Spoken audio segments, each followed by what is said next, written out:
I'm Daniel Ong. I'm a Singaporean.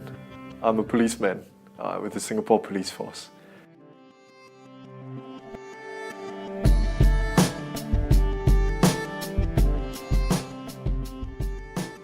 We run a small technology unit in the Singapore Police Force, trying to give policemen better technology to work with. That's my day job. At night and in my free time, I'm a software engineer, which builds a lot of side projects. I love coding, I love building things, and I love just being able to shape the world that I live in through all these things that I've built. At the age of 18, I was very fortunate. The Singapore government paid for me to go to Stanford to learn. I studied computer science there. After graduating, I came back and I'm now serving for the police force. I was an art student. I didn't do anything science or mathematics in high school because I think in Singapore they tend to stream you into either arts or sciences. When I went to Stanford, I think it was a very different world out there, and I saw how people could just build things, like just from an idea. They're able to build the software. So I decided that I'll change and do computer science. It was very difficult for the first 2 years, because I didn't have a strong math foundation. I actually went to Stanford to do political science. I had to learn everything, from linear algebra to all these Hessian matrices and stuff like that. But eventually I managed to switch into computer science. And it's just been really wonderful ever since because we've been able to, the ability to just build things and create things, to build your ideas, it's just incredible. And more importantly is the ability to take something that is currently working and adapt it. I can take any piece of open source software and I can just change it into something that I would use. And that's just been an amazing skill and amazing way to view the world as well. I think what was inspiring was seeing people take an idea that they had conviction in and throw themselves just into it 100%. I think we have that people in Singapore. Down there it's a lot more, and it's people who really genuinely believe in something and they pursue it. My own roommate, John Rodriguez, one of the best programmers I know, smartest guy, when we work on projects, he would he was so smart, and he had this pick of jobs at Facebook, Google, everywhere, anywhere that he wanted to go. After graduation, he looked at me, he said, I'm going to build a pair of glasses and it's going to have a camera on it. And it's going to be able to, that pair of glasses is going to be able to be the thing that we use for augmented reality in the future.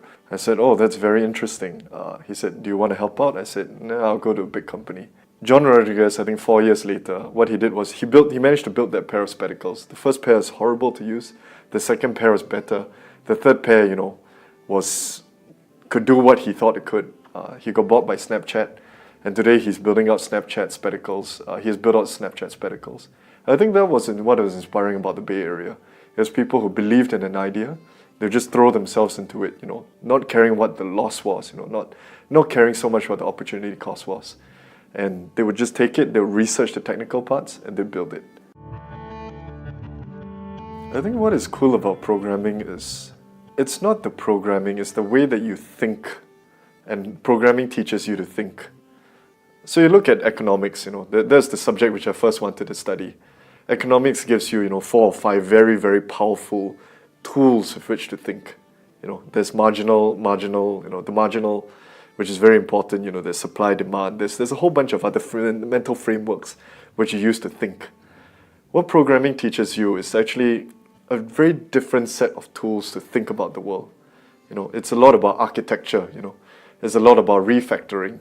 Refactoring, if you take care, you change, you reorganize, you can make things more efficient.